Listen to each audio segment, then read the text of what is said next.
Thierry Ardisson n'a pas digéré les propos de son ancien sniper Laurent Baffy qui a estimé qu'ils étaient machistes et cons.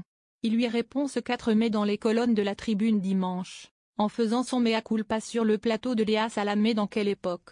Le 12 avril dernier, où il s'est excusé de certaines blagues faites dans tout le monde en parle entre 2000 et 2006 qui aujourd'hui lui font honte. Laurent Baffy s'est attiré les foudres de son ancien acolyte Thierry Ardisson. Il prenait 10 000 balles par semaine et aujourd'hui il vient cracher dans la soupe en disant qu'on était con et machiste. Tout ça pour tenter d'entrer dans le camp du bien, déplore dans ce 4 mai dans les colonnes de la Tribune dimanche celui qui présentait le talk show du samedi soir.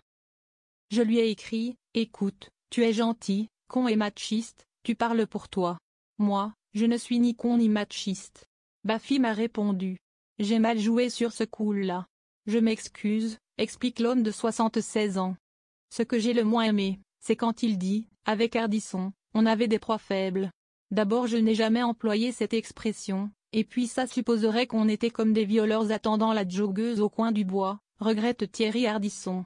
On interviewait les gens qu'il y avait à interviewer, quand c'était Bret Easton Ellis, c'était Bret Easton Ellis, quand c'était Mélanie Thierry, c'était Mélanie Thierry, résume-t-il assumant totalement ses interviews et ne présentant pas d'excuses. Certaines ont a posteriori pu dire qu'elles s'étaient senties offensées par l'intervieweur.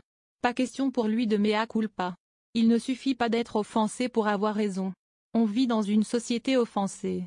Tout le monde est offensé, tranche celui qui fait actuellement la promotion de son livre autobiographique L'homme en noir, dans lequel il dit du bien de Laurent Baffy. Elle me reproche des interviews 25 ans après.